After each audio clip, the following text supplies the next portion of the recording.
very much for coming out. Oh, you guys don't have any seats, huh? All right, you're standing. Okay. And let me thank Locke and Tobias for their introductions. So what we'll do is I'll chat for 5 or 6 hours. Chat for a while. We'll open it up for your comments and your thoughts. There's a lot to talk about. Let me just begin by talking a little bit about what's kind of the momentum that we are seeing in our campaign here in Iowa and around the country. One of the reasons that I think we stand an excellent chance to win here in Iowa is because we are doing meetings precisely like this. Last night we were in Sioux City and we had something like 1,200 people out.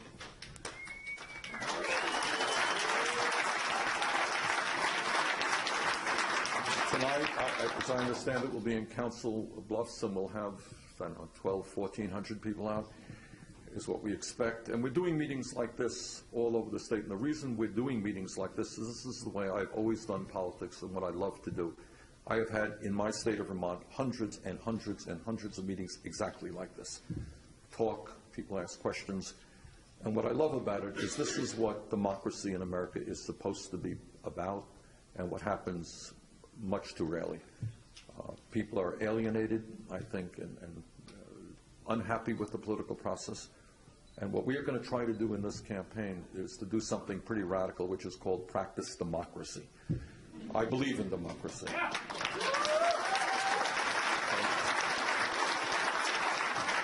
So, for better or for worse, you're going to see me a whole lot in your state.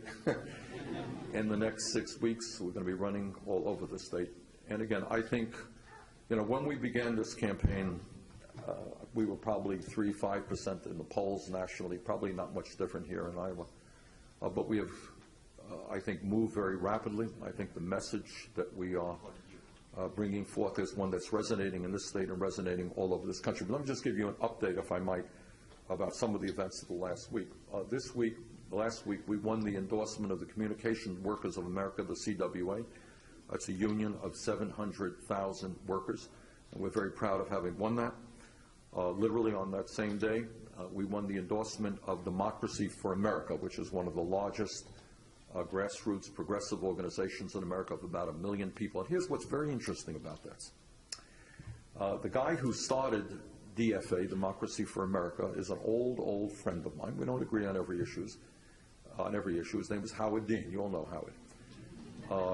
And Howard obviously is the former governor of the state of Vermont. Howard and I have worked together and known each other for, I don't know how many years, 30 or more years. And what was interesting is he started DFA for all the right reasons. He wanted to see grassroots activism develop. But, and I say this, Howard and I have a difference of opinion on this campaign. He is supporting Secretary Clinton. But here's what's interesting. What he did, and his brother did, who's running DFA, and others, they said, okay, yes, Governor Dean is supporting Hillary Clinton, but we think the members should be able to participate in a free and fair election. And I respect that. Not every organization would allow that to happen, to be honest. There are ways you can prevent that. And their rules were that any candidate who got 2/3 of the vote, 66% of the vote, would get their endorsement. That was their rules. Well, they opened it up to people. They had something like, I think, 270,000 people voting. We got 87% of the vote. Okay?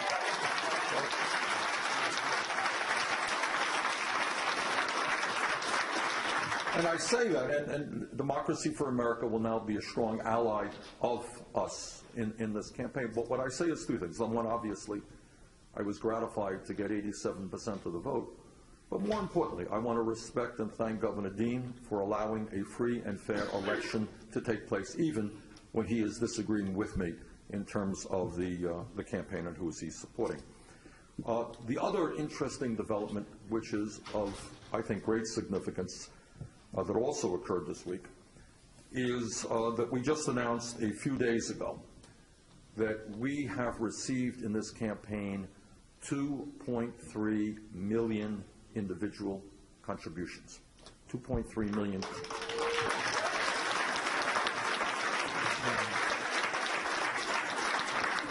And that comes from a hair less than 1 million people. So we've got almost 1 million people making contributions, and many of them making more than one contributions. Now, why is that important? Well, number one, it's important because that is more contributions that have come into a campaign than any campaign in American history up until this point. So Obama did very, very well in both 2008 and 2012. At this particular point, we are doing better. That's point number one. Number two, which is actually more important. When we began this campaign, we were told by political pundits and all of the great experts out there, they say, Bernie, if you want to run a serious national campaign, you have to understand that it requires a whole lot of money. Otherwise, it's really a futile effort. And the only way you can raise all of that money is through a super PAC. Now, all of you know, and I'll talk about this in a moment, is that as a result of this disastrous 5-4 Supreme Court decision on Citizens United, what the Supreme Court said is that billionaires can pour as much money as they want into the political process. So all of the candidates on the Democratic side, almost all on the Republican side, have started these super PACs. And they're raising huge sums of money. They're raising, in most cases, more money from their super PACs than they are from their campaigns, which makes them obviously dependent on a small number of very, very wealthy people. We decided not to do that. I do not represent I don't represent corporate America. I don't represent the billionaire class. So we decided we don't want their money. We're not going to ask for their money.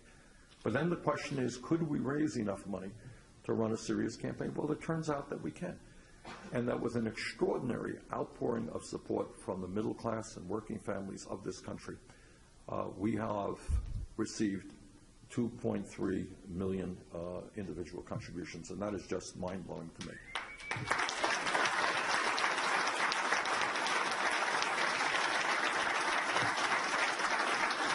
So the importance of that, and I think what we are showing, this is a big deal, is that at a time when a small number of families are contributing a significant amount of the total money coming into campaigns, we are saying, you know what, we can do it another way. We do not have to be dependent on large corporations or the wealthy and the powerful. We can run a campaign based on contributions averaging $30 a piece from the middle class and working families. So that's pretty revolutionary, and I am proud of that. Other point that I want to make before we get into other issues. All of you know, and I don't have to go at this moment into great length, about what happened in Paris last month, the horrendous ISIS attack there, and you know what happened in San Bernardino. And people are feeling, appropriately so, they're feeling anxious and nervous about national security issues. But what I want to say is the media, very often in our country, unfortunately, thinks that the American people are pretty dumb, and that all you can deal with are 6-second sound bites, and all you can deal with is one issue at a time. So I have been criticized because I think that we have got to deal with national security, and I will tell you exactly my view as to how we crush and destroy ISIS.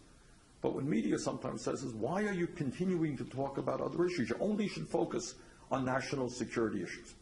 Well, I disagree. When the middle class of this country is disappearing, when many of your families are seeing people working longer hours for low wages, when many of you cannot afford to send your kids to college, when we have the highest rate of childhood poverty of almost any major country on earth, when we have massive levels of income and wealth inequality, when we have a corrupt campaign finance system, when the scientists tell us that climate change is the greatest threat facing this planet from an environmental perspective, I'm not going to ignore those issues. So I respect the American people, and I think, yes, we have got to talk about ISIS. Yes, we have got to talk about national security, but we have got to also talk about all of the other issues that impact working families and the middle class.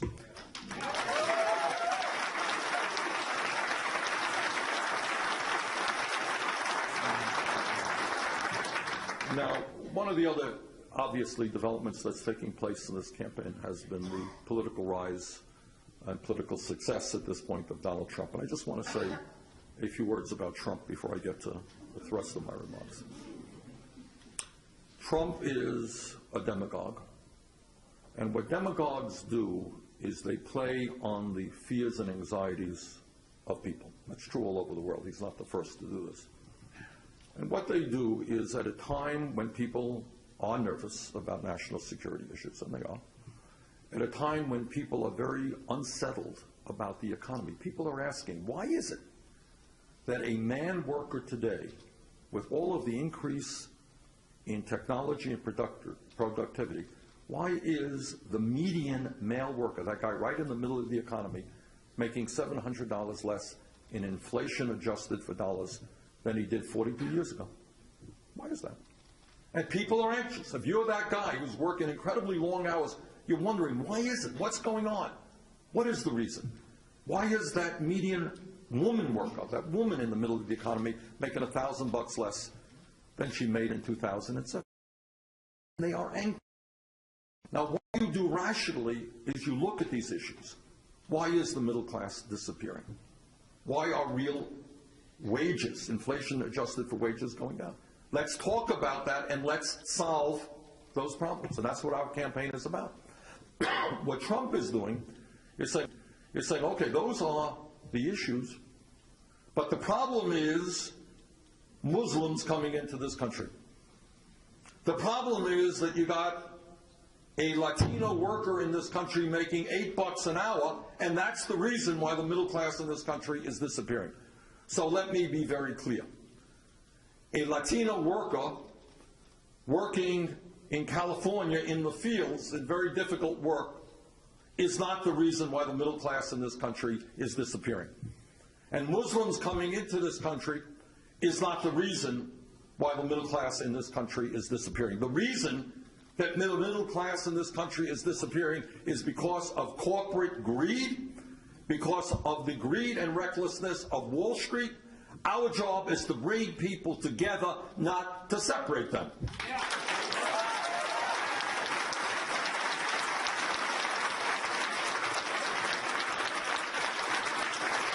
Donald Trump talks about making America great. Well, let me suggest to you that Trump is of the view that having a low minimum wage is not a bad thing for this country. Having a low minimum wage is not a bad thing for this country. That's Trump's view. You don't make America great by seeing millions of people work for $8, $9, or $10 an hour. I guess if you're a billionaire, it's okay, but not if you're a low-income worker.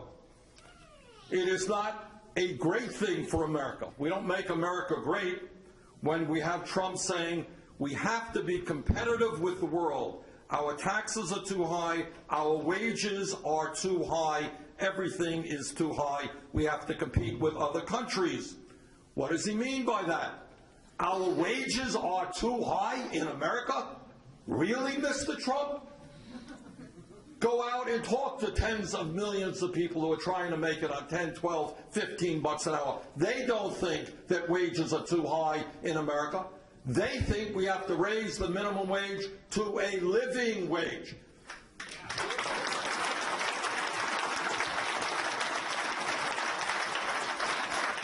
And when Mr. Trump talks about taxes being too high, what his major solution is to provide $269 billion in tax breaks for the top 0.3%.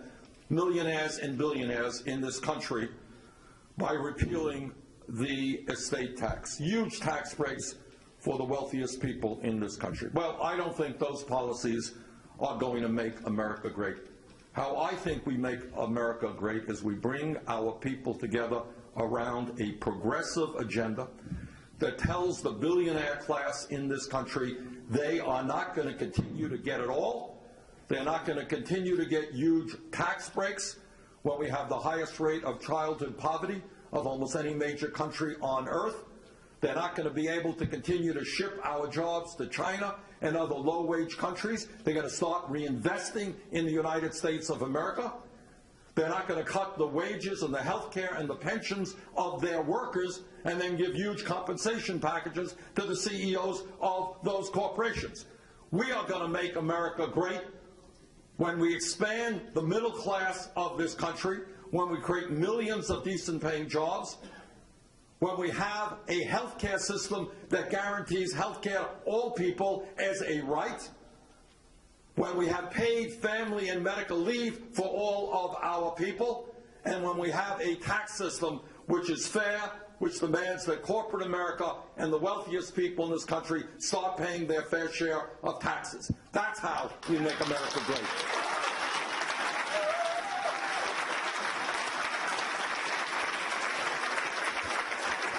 I was at an event, and I did this obviously intentionally, in Washington about a week ago. I went to a mosque. And I went to the mosque because there are many Muslims in this country, young people also, young Muslims, who are living in fear. They're being scapegoated. They're seeing all kinds of hate attacks, hate speech. Moms and dads are having to explain what's going on to their children. That is not what America is supposed to be about. So we are all understanding that scapegoating is not acceptable, that hate speech, that attacking minorities is not an acceptable form of behavior. You know, Dr. Martin Luther King Jr., one of the great leaders in the modern history of this country, reminded us that we judge people not by the color of their skin or other superficial characteristics, but by their character, who they are as human beings. That's what this country is supposed to be about. And I will do everything that I can as president to make sure that that is what this country is about. So,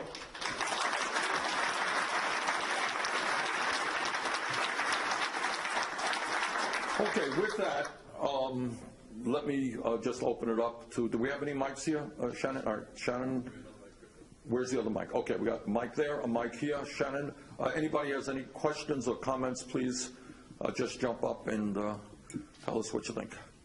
Is there any chance that we can turn that light back there a little bit? It's kind of in my eyes. There you go. That's great. Thank you. Okay. Yes. We've got a question over there, I believe. Yeah. What are you exactly going to do to reverse Citizens United? Okay. The question is, what am I going to do to reverse Citizens United? Excellent question. There are a number of issues of huge consequence in this country, but there may be none that are more overlapping than Citizens United. The history of it is about, I think, 5 years ago now, Citizens United by a 5-4 decision, the Supreme Court by a 5-4 decision, said to the wealthiest people in this country, you already own much of the economy, now we're going to give you the opportunity to spend as much money as you want to buy the United States government. The result of that has been that the wealthiest people in this country are in the process of doing just that. The Koch brothers and a few of their friends, billionaire friends, you know how much they're going to be spending in this campaign cycle? They have said this, $900 million. $900 million with an extreme right-wing agenda to elect candidates who will represent the Koch brothers' interest. Handful of people, $900 million. What are we going to do? Well, for a start, let me repeat a promise to you that I have made throughout this campaign. I will not nominate anybody to the U.S. Supreme Court unless that person, that man or woman, is loud and clear in telling us that they will vote to overturn Citizens United as quickly as possible.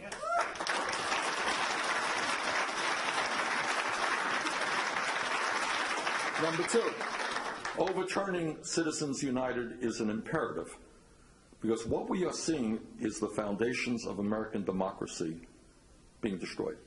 Okay, I come from a state which has town meetings to decide local budgets. People like this get together, they argue about how much they can spend on the schools, on the roads, and so forth and so on.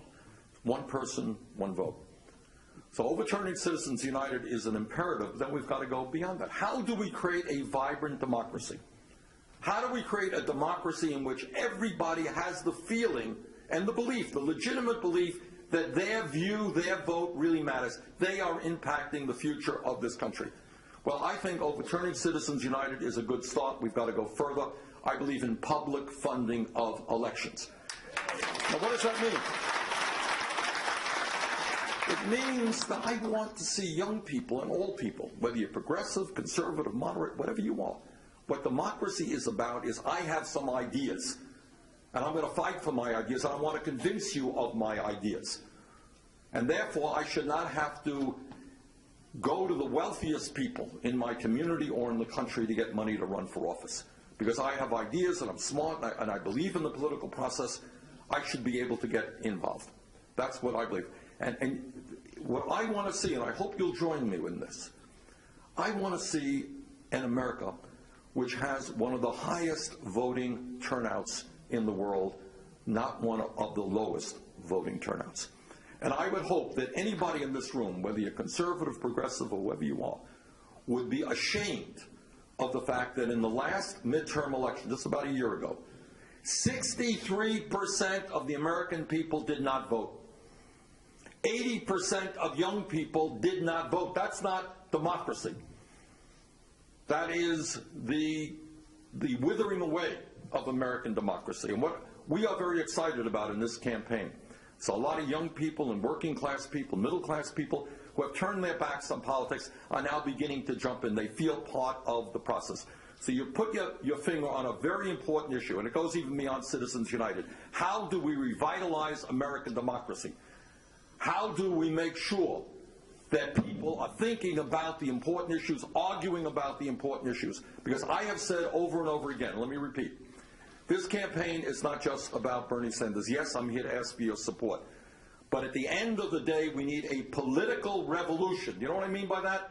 What I mean is that millions of people who have given up on the political process now get deeply involved in it and begin to stand up and demand that the United States government represents all of us and not just a handful of billionaires.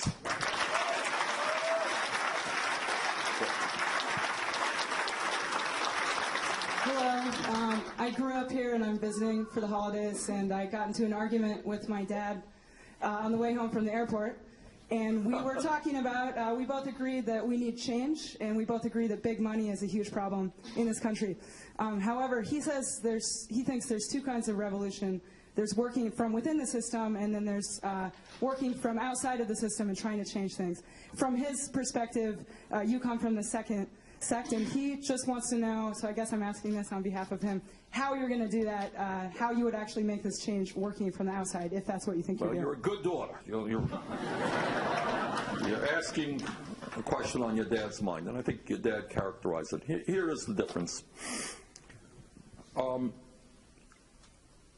I got into this race not because, 30 years ago, 40 years ago, I woke up one day or my mom or my dad said, Bernie, you got to be president of the United States. I grew up, and I was just thinking about this the other day, I grew up in a 3.5-room rent-controlled apartment in Brooklyn, New York. My dad came to this country at the age of 17 without a nickel in his pocket. Neither of my parents ever went to college. My brother and I did. Trust me, when I was a kid or a young person, it never occurred to me that I would be here in Storm Lake, Iowa, campaigning for the presidency of the United States. Never quite occurred to me. Okay, that was not, in our DNA.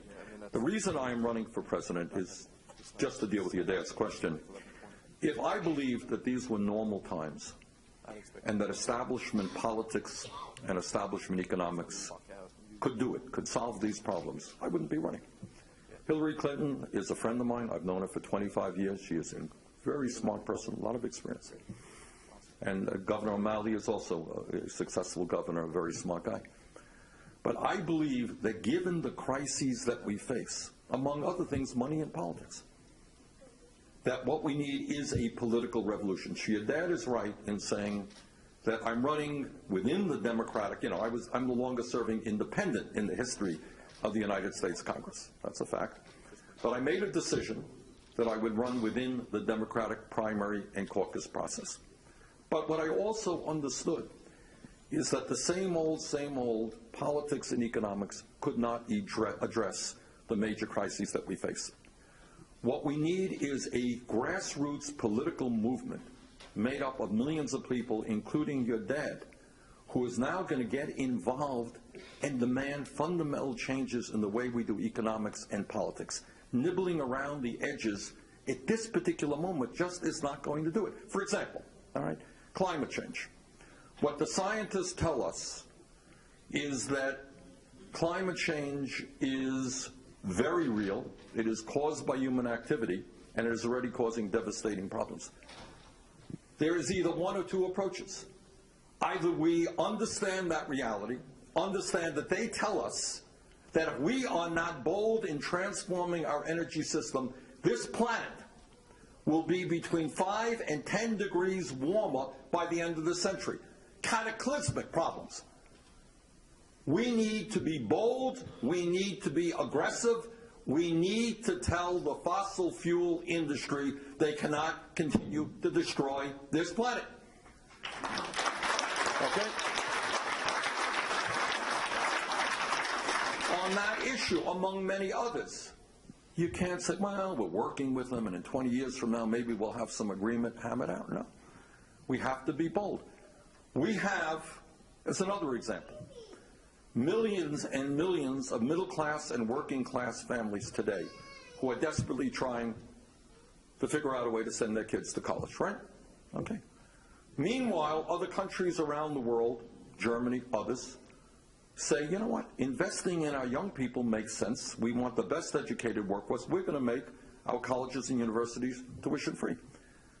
I believe that, in fact, every young person in this country who has the ability and the desire, not everybody does, who wants to go to college or university should be able to do so regardless of the income of their families. That is a bold initiative. So I am going to fight to make public colleges and universities tuition-free. We are going to pay for that through a tax on Wall Street speculation. All right? That is a bold, outside of the establishment idea. I think it is absolutely imperative. As I said a moment ago, I think that the greed of Wall Street and corporate America is destroying this economy and impacting negatively the lives of tens of millions of people. You have to take them on. At the debate, I don't know if any of you saw the debate the other night, somebody asked, Hillary Clinton, there was apparently a front page story someplace about how corporate America likes Hillary Clinton, or whatever it was, and does she want to be liked by them? And she said, I want to be liked by everybody. I do not want to be liked by everybody.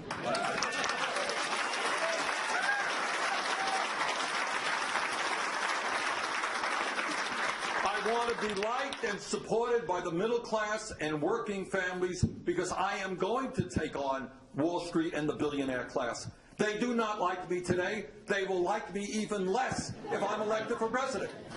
But I welcome their dislike. So those are just some of the examples where I think your dad is not right and that you are right.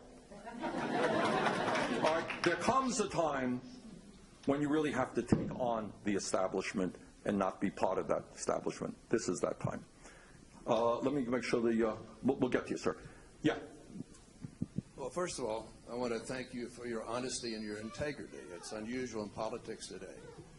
Explain to us your concern about the banks, and will you help us reinstate Glass-Steagall and reinstate the uptick rule, and explain to people why that's so important. The uptick rule, you'll have to help me on the uptick rule. Uptick rule is when you short a stock, you're supposed to hit a tick up before you can do it again. They took that out with the financial reform, and now the speculators can just slam and slam and slam and slam. It's chaos. Okay. Let me just say that thank you very much for that question. This is just another example. The young lady, asking, do we work within the establishment or outside of the establishment? Just a little bit of history. Sir, your first name is? Bill. Bill. All right. Bill asked a very good question, very important question. When we talk about the state of the economy today and the dynamics of the American economy, we cannot ignore for 1 second the enormous role that Wall Street plays in virtually everybody's life. Brief history, as you all know. Back in 2008, as a result of the greed, the recklessness, and illegal behavior on Wall Street, the world's financial institutions were brought to their knees, and there was a real chance that the whole thing could collapse. Taxpayers of this country bailed out Wall Street under the argument that the banks were too big to fail, and if they went down, they would take half the economy with them. Where are we today with regard to Wall Street? To answer Bill's question. Today you have the 6 largest financial institutions have assets of about $10 trillion, which is about 58%, I believe, of the GDP of the United States of America. 3 of the top 6 financial institutions issue about 2/3 of the credit cards in America and about 35% of the mortgages in America. Since the Wall Street crash and the bailout of banks because they were too big to fail, 3 out of the 4 largest financial institutions are now much larger than they were before we bailed them out because they were too big to fail. Okay? So what does that tell us? The other thing that you should know, backing up a little bit, is I was on the House Financial Services Committee, which dealt with deregulation. In order to get rid of Glass-Steagall, over a 10-year period in the 1990s, Wall Street spent $5 billion in campaign contributions and lobbying to destroy Glass-Steagall and deregulate Wall Street. Okay? That's what we're dealing with. You're dealing with an entity of a relatively small number of people with incredible power and huge influence over the economy. What do? I think it is fair to say that we should do 2 things. Number one, of course, we should reestablish a modern-day Glass-Steagall, which means that you separate investor banks from commercial banks from insurance companies. That's kind of a no-brainer to my mind. But I think we should go further than that. And I think when you have a Wall Street and a handful of huge financial institutions with such incredible economic and political power, I don't see any alternative other than breaking them up. Breaking them up. If Teddy Roosevelt were alive today and he was the trust buster in his time, I think he would look at the situation and say, my God, you have a handful of entities with such incredible power, they have got to be broken up. And that's what I believe. So I think that Wall Street's business model is basically fraud. And by the way, and this is why there is so much despair, I think, in this country about the political process. There are millions of people whose lives have been impacted with police records because they were caught with marijuana. They got police records, impacted their lives. You tell me how many CEOs of large financial institutions have a police record, and the answer is 0. So what you have is an economic situation where big banks are too big to fail and big bankers are too big to jail. And I think that that's wrong. So, Bill, to answer your question, yes, of course I believe in the reestablishment of Glass-Steagall. I believe that we should break up these large financial institutions, and I should believe that we should do away with all of the benefits that these guys now have in terms of manipulating the financial system. And that is why, among other things, we are advocating a tax on Wall Street speculation.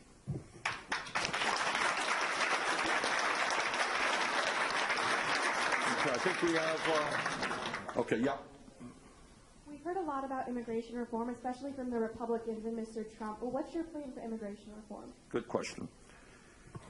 There are 11 million undocumented people in this country, and 99-point-something% of them came to this country because they were living in terrible poverty in Latin America, Mexico, and because they assumed that once they crossed the border, there would be employers who would hire them.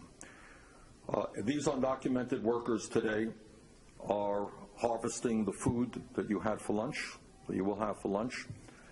They're working in all kinds of very, very difficult jobs in my state. Several thousand Mexicans are working in dairy farms, getting up at 5 o'clock in the morning to milk cows.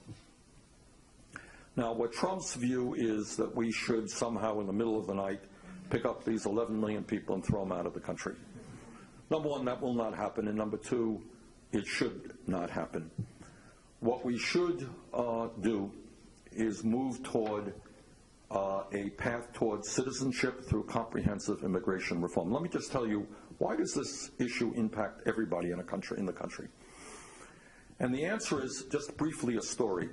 I was, in 2007, way back when, I went to Immokalee, Florida. Does the town Immokalee, Florida mean anything to anybody in the room? It's a very small town near Naples, Florida, actually. Turns out that is where the tomatoes, the lower scale tomatoes, lower grade tomatoes used by McDonald's and Burger King are grown. When I walked into Immokalee that day, just coincidentally, the U.S. attorney was charging a contractor there with slavery, holding people in involuntary servitude. Conditions there were appalling. People are working for horrendously low wages. They didn't have any rights. They stood up for their rights. They would be arrested and thrown out of the country. Horrible living conditions, horrible working conditions, horrible low wages. And when you have people living in the shadows who are ruthlessly exploited, it impacts every other worker in America. Because if you can pay somebody below the minimum wage, you can pay somebody who's in this country legally, who's a citizen, also very low wages. So this is what I think. Number one, as quickly as possible, we need to provide legal status for the people in this country. Number two, Congress needs to pass comprehensive immigration reform. Number three, we need to move toward a path towards citizenship. Our job should be to bring people together, to unite families, not divide families. So I will fight for comprehensive immigration reform. I will use the executive order process of the President of the United States as strongly as I can.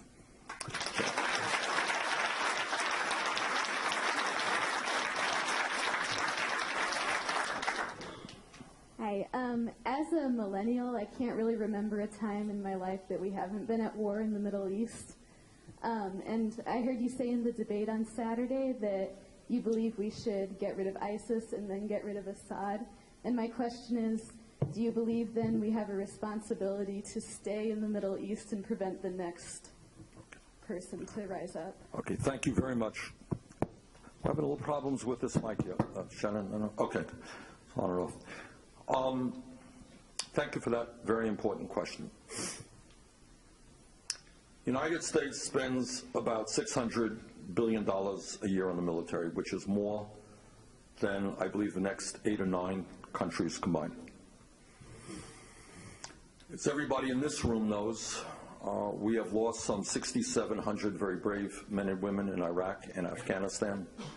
And I can tell you, as the senator from Vermont, and I always find it difficult to talk about it, I've been to too many funerals in my small state. Our National Guard was mobilized, and a lot of men who went to Iraq did not come home. And I'm the former chairman of the U.S. Senate Committee on Veterans Affairs, and let me just say briefly what the cost of war is about.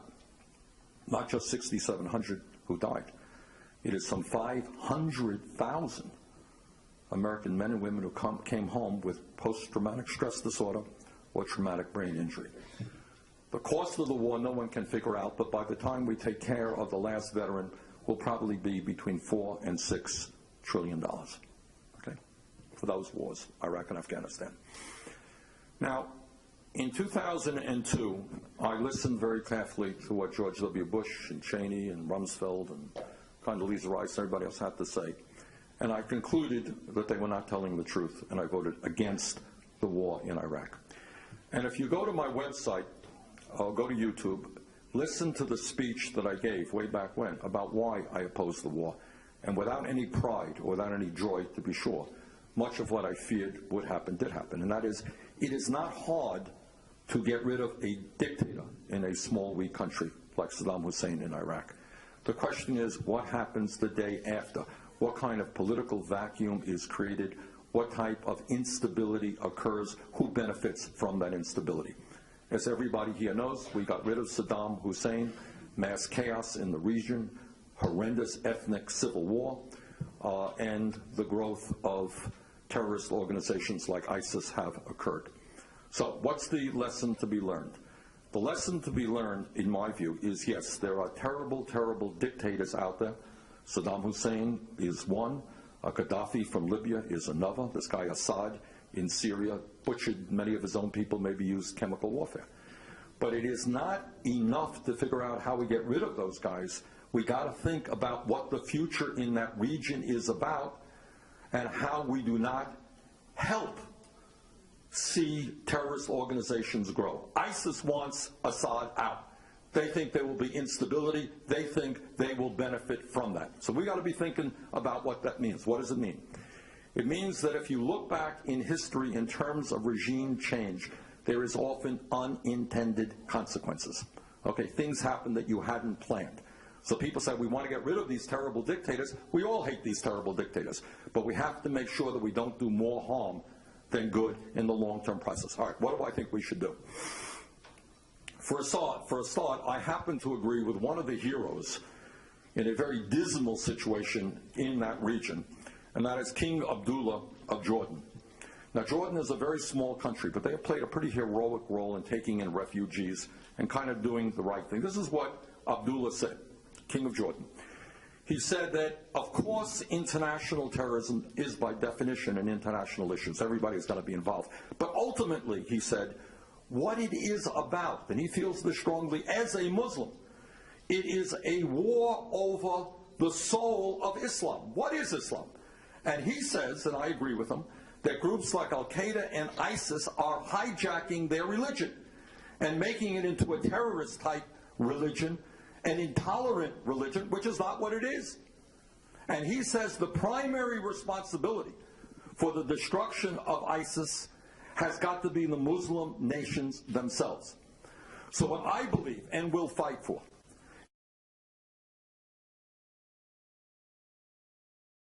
here, and I think the ACA has done some remarkable good things, Right. but we need more, and I want to know how you can get us there. Okay, thank you. What's your name, by the way? Jerry. All right. Did everyone hear what Jerry said? Jerry, let me just make sure I got it right. You said for a family of three, $19,000 a year? That's just for the health care plan, not for out-of-pockets and all the other things that come along with it. I mean, what can you say? I mean, this is totally $19,000 does not include out-of-pocket expenses for a family of three. This is insane. How do middle-class families make it? So here's the point. And Jerry, thanks for raising this issue. And this is an area where Hillary Clinton and I also have a very fundamental disagreement. Number one, as a nation, I'm going to get to Jerry's point in a second, but as a nation, we have got to make a fundamental decision. Now, in Iowa, by the way, Iowa was one of the great leaders in public education in America, one of the trailblazers. And what Iowa helped say, and other states followed, is that, you know what? All children, regardless of their income, of their family, have a right to a public education. Today, you know, everybody takes that for granted. You go to the local school, nobody asks you how much money you have. It's free public education, publicly funded. Now, every other major country on earth, whether it is Canada, 50 miles away from where I live, whether it is the UK, France, Germany, Scandinavia, you name it, every major country on earth has said about health care what we have all said about public education. And that is, it is a right, R-I-G-H-T, not a privilege. I believe that. I believe that in the United States of America, every man, woman, and child is entitled to health care as a right. Okay?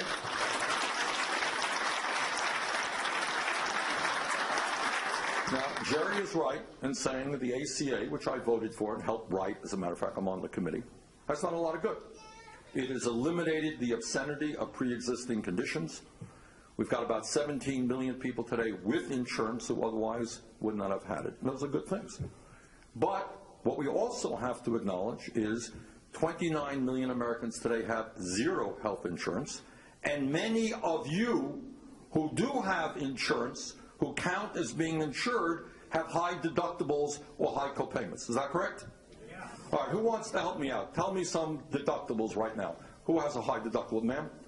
$6,000 per individual, family of four. $6,000 per individual. Yeah, that'd be $12,000. All right, you pay $12,000 for a policy, and you have got to pay per family member. Because we're self-employed. Okay. So you hear what your name is? Misty. Misty? All right, Misty says paying $12,000 a year for a policy, and yet if you were sick and went to the doctor today, you would have to pay that out of your own pocket up to $6,000. I have one bill right now. I'm paying. All right, so this is not an academic question. All right, hypothetically, correct me if I'm wrong here, Misty, if you had a serious illness, you would have to spend $6,000. Other family members have a serious illness, they might have to spend $6,000 on top of the $12,000 you pay, which takes us right back to Jerry's crazy situation. are paying $19,000 a year. Misty could, things went badly, her family could even pay more. Okay, so here's what we got. We got 29 million people with no health insurance. We had even more people in precisely the position that Misty is in with huge deductibles. Now, not only is it I don't know Misty's financial situation, I don't want to know it, but what I do know is there are millions of people who are in that position who have these deductibles and they get sick. They don't have a lot of money in their pocket, and they may hesitate going to the doctor. I have talked to doctors in Vermont and all over this country, and you know what they tell me? They tell me that they have seen people walk into their offices terribly ill, and they say to the people, why didn't you come in? And they said, well, I have a high deductible, or I had no health insurance. Some of those people die who should not have died. Some of those people end up in the hospital at great expense and suffering who should not have had to experience that. Truth is, when you're sick, you should be able to go to the doctor and not worry about the cost. All right, so ACA has done some good, but as we've heard from Jerry and Misty and many millions of other people, there are huge problems with our current healthcare system. Now, what about the cost? If Misty has to pay all of that out of her own pocket, if Jerry is already paying $19,000 out of his pocket, then clearly we as a nation would be spending less than any other nation. Well, the truth is we are spending far more per capita than any other country on earth with regard to health care. Now, I made this statement recently, I guess, at the debate in PolitiFact. Check me out. Turns out I was exactly right. All right, so Political Fact says it. I must be correct here. Well, they are wrong a lot, too, by the way. But this is what I said. In the UK, which has a more national health service, more or less socialized healthcare system, we are spending almost 3 times as much per person as they are in the UK. Almost 3 times. All of their people have insurance and get coverage. We are spending 50% more than France is, which guarantees health care to all of their people. So what is the bottom line? It's a long explanation to answer Jerry's question, but the bottom line is our health care situation today is not one which is designed to provide quality care to all in a cost-effective way. It is primarily one which is designed to enable private insurance companies and drug companies to make huge profits. Every other country on earth negotiates drug prices except the United States of America. The result, the 3 largest drug companies in America made $45 billion in profit last year, while 1 out of 5 Americans cannot afford to get the prescription drugs their doctors prescribe, and many elderly people can't afford prescription drugs. So what does that take us to? In my view, it takes us to a Medicare for all single-payer program. Medicare for all single-payer program. That will result in savings of many, many thousands of dollars per middle-class family. That's what it will result. Now, where Republicans, and recently Hillary Clinton attacked me, they say, well, Bernie, you're going to be raising taxes. Well, it may be and may not be. We're working on the final points. But it may well be that Jerry would have to pay a few $1,000s more in taxes, but I think Jerry would be pretty happy not to have to pay $19,000 to the private insurance companies.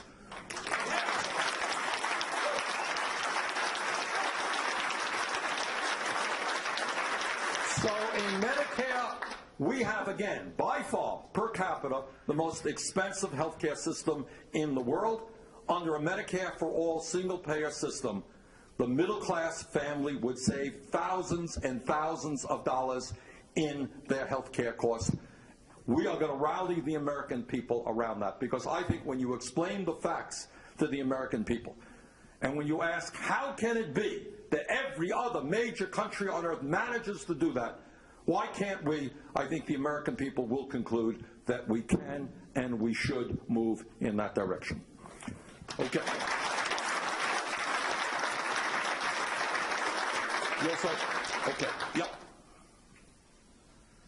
Hi there. My Yeah, it's fine. Okay. My family is largely from Wisconsin, and we're a very strong Indian family. In Wisconsin, they worked hard on the recall of Governor Walker, and ultimately were defeated. Our state here, our governor here is doing about the same. He's taking a lot of notes from Wisconsin.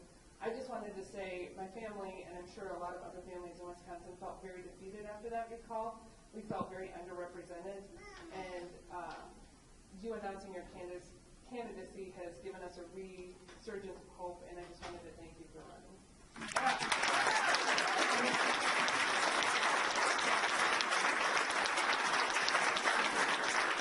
I'm sorry, your name is? Amanda? All right, thank you, Amanda. Let me just say a word about trade unionism. I believe passionately, from the bottom of my heart, in the trade union movement.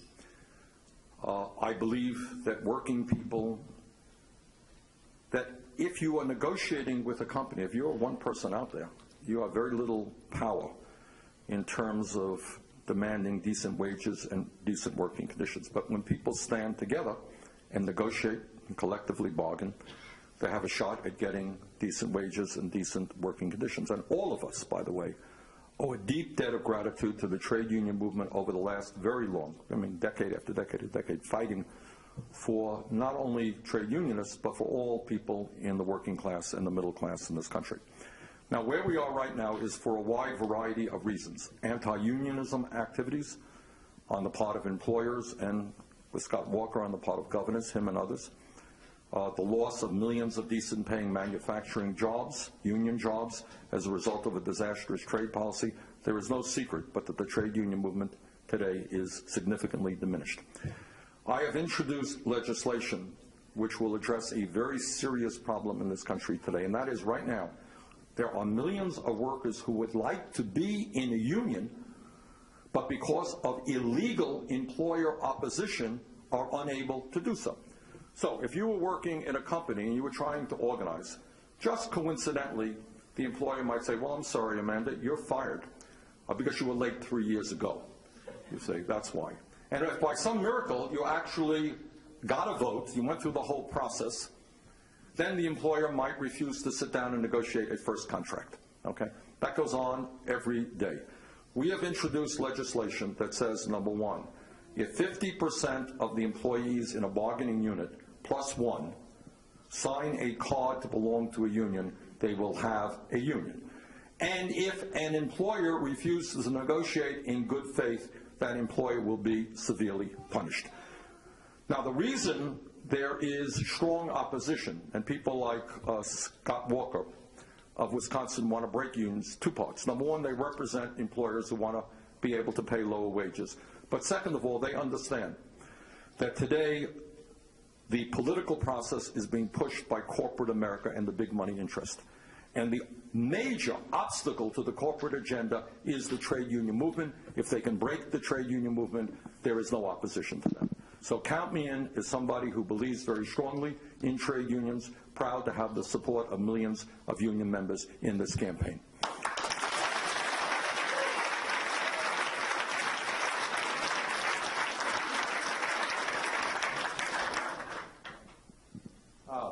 I just saw the other day where the U.S. is now going to be selling arms to Taiwan, and I'm just curious, whose job is it that sells these weapons, and why do we keep arming our future enemies, Well, thank you. You touched on a very important issue.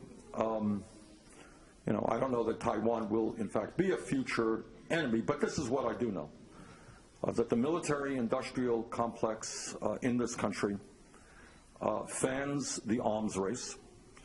I've been in Latin American countries where they have a lot of sophisticated fighter jets.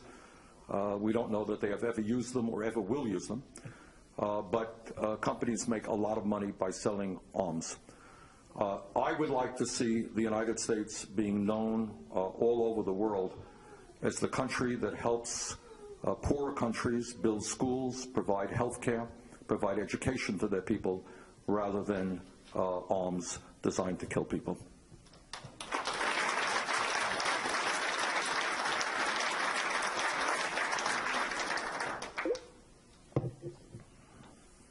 Yes, ma'am. First of all, thanks for coming to Storm Lake. You touched on health care before, and there's one topic that people don't like to talk about because it's politically incorrect, and that's the China study. And I read that book about 3 years ago, and it completely changed my life because of it advocates a whole plant diet, pretty much. But it's not. It changes the environment. It changes agriculture. It changes healthcare. It changes everything. But it changes habits that people don't want to change. And it's kind of amazing what it can do for people, and I'd like you to talk about that. Sure. When we talk about healthcare, I'm sorry, your name is? Andrea. Andrea? Andrea. When we talk about healthcare, obviously it means that if you get sick, you have to have access to the best possible healthcare, regardless of your income. But I think what Andrea is touching on is a more important issue, and that is, how do we create a healthy society so that people don't get sick? How do we do a better job in disease prevention? And there are a lot of aspects to that. Before I even get into the food issue, I think, Andrea, you may know that in many low-income communities all over this country, there are people who are suffering from a variety of environmental illnesses. Way back when I was first elected, I managed to get something called a cancer registry. National Cancer Registry, which will pinpoint those communities which have higher incidences of cancer than other communities, and we can try to figure out why that is so. And a lot of that has to do with environmental factors. So if we're talking about health, we want to make sure that our environment is clean. Now, Andrea raises another issue, a very important issue about food. And we know that the major food companies do not stay up nights worrying about the health of our children. And we also know that we have a major obesity epidemic in this country because a lot of kids are eating a lot of junk food with huge high calories, drinking a lot of very sweet soda, and so forth and so on. So I'm not going to go into this or that particular diet, but I think, and by the way, I want to congratulate Michelle Obama, who has focused on this issue, trying to make our country understand the relationship between food and disease. I will also add to that, if I could, Andrea, that I was chairman of the Veterans Committee for a couple of years and worked with the VA, trying to move toward some Eastern-type medicine. So it's not just, for example, acupuncture and yoga and meditation turn out to do a lot of people a lot of good. And it's not just a question of prescribing pills to treat for a variety of illnesses. So I think we have to look at healthcare in a very comprehensive way. How do we prevent disease? How do we treat those people who are ill? What other approaches are there out there that demonstrably have worked? Thanks for the question. Senator. Okay. Hello. So another young millennial home for Christmas. So I joined the military as a junior engineering officer, and I see defense contractors wasting millions of dollars every day as a part of my duties, ensuring that they deliver what they're supposed to. How do you plan to ensure that, to hold them accountable for the mistakes that they make, while also ensuring that military families aren't shortchanged with the cuts to the defense industry? That is a fantastic question. What is your first name? Chris. Chris. Everyone hear Chris's question? Brilliant question. He's right on. We did a study ourselves on this issue. What Chris is saying is that in a variety of ways, the military-industrial complex and the large defense contractors are ripping off the taxpayers of this country. They're ripping them off through huge cost overruns, in which they say they bid for a contract and they say, okay, we'll build a system for X billion, and then it turns out that it is 2 times X by the time the system is built. It turns out that there is illegal activity. Virtually every major defense contractor, Chris, has been charged with fraud or has reached a settlement with the government and paid heavy fines for ripping off taxpayers. And that's with minimum, I think, oversight, to tell you the truth. I think the situation is probably worse than that. I think you've seen people with very different points of view, like John McCain and myself and others, who are determined to end that type of waste and fraud and abuse. Give you one more example. This is an interesting story, ironic story. The day before 9/11, I think it was September 10th, 2001, some guy who I had nothing in common with, Donald Rumsfeld, then Secretary of Defense, okay, he gave a speech, and he said that there are trillions of dollars in the Department of Defense that we cannot account for. That was Rumsfeld. That was the day before 9/11. That speech never got a whole lot of attention. Okay? Right now, the Department of Defense, to the best of my knowledge, is the only agency of government that cannot sustain an independent audit. So if you go to them and say, okay, how many private contractors do you have? Well, we really don't know. We can't tell you. It's so complicated. It's a huge, complicated system. So I believe that when we talk about making government cost-effective and protecting taxpayers, it doesn't simply mean cutting Medicaid and food stamps. What it does mean is taking a hard look at an agency which receives about $600 billion a year, where there is an enormous amount of waste and fraud. And Chris, that is exactly what I will do. We are going to take a very hard look at that. And the other side of the equation is that while there's massive cost overruns with defense contractors, we got deployment after deployment for our soldiers, and we have military families getting food stamps. So maybe we want to change those priorities. How's that? Okay. Okay. I think we're going to have to hit the road pretty soon. Maybe one last question.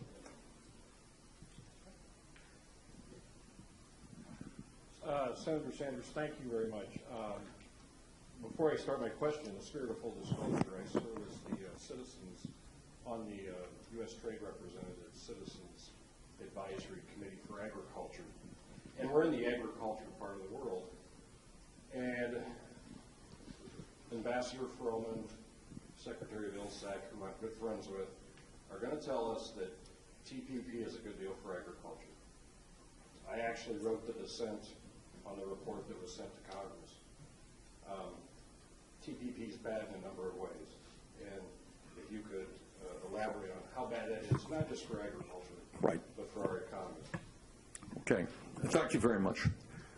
I have believed ever since I've been elected to Congress, I was elected in 1990, that our trade agreements, NAFTA, CAFTA, PNTR with China, and now the TPP, that primarily these trade agreements have been written by big money interests, corporate America, agribusiness, pharmaceutical industry, okay? And I voted against all of them, and I'm helping to lead the effort against the TPP. Specifically, what about the TPP? Number one, American workers in the TPP are being asked to compete against people in Vietnam who make 56 cents an hour minimum wage, 56 cents an hour. I was in Vietnam. People are very, very hardworking. I like the people of Vietnam, so I'm not anti-Vietnamese.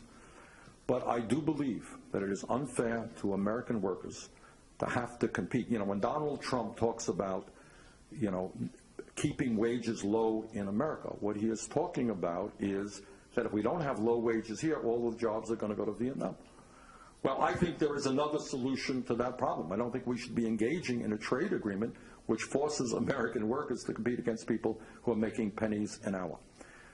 This trade policy forces our workers to compete against Malaysia, who treat many of their migrant workers almost as indentured servants with no rights at all. All right. So from a worker point of view, companies should not be able to leave America and go to low-wage countries and throw out people out on the street. Issue number two, just one more issue, two more issues.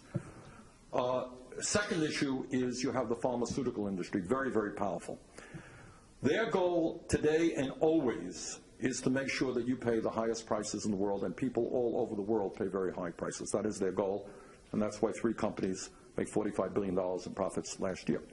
What they have fought for in the TPP is a variety of approaches which maintains the intellectual property of their drugs as long as possible, so that poor countries cannot convert those drugs into generics, and people who are desperately poor will have to pay outrageously high prices for drugs. Third issue has to do with the relationship between government and corporate powers. Give you one example. There are countries around the world that are working very hard. It's called investor-state process. Are you familiar with that? And here's what that is about. You have a country, Uruguay actually is the country. Interesting story. Uruguay, a tiny little country. Turns out that the president of their country was an oncologist, very concerned about cancer, worked very hard to figure out how he could prevent children in his country from smoking.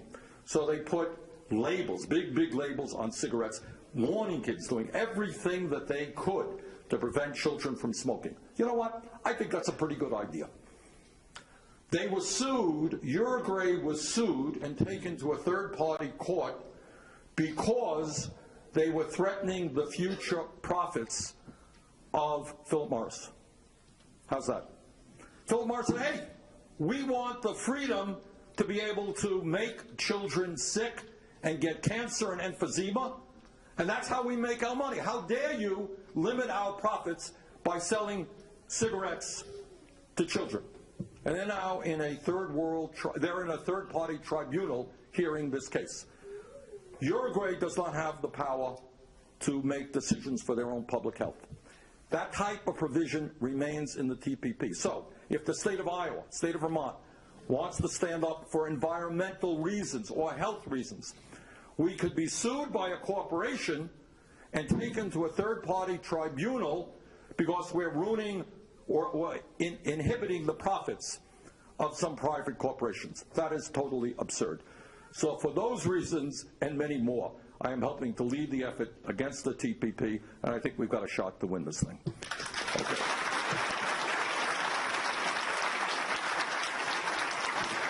Okay, let me just conclude. This is a great turnout, and I thank you so much for being here. I thank you very much for the great questions that you asked.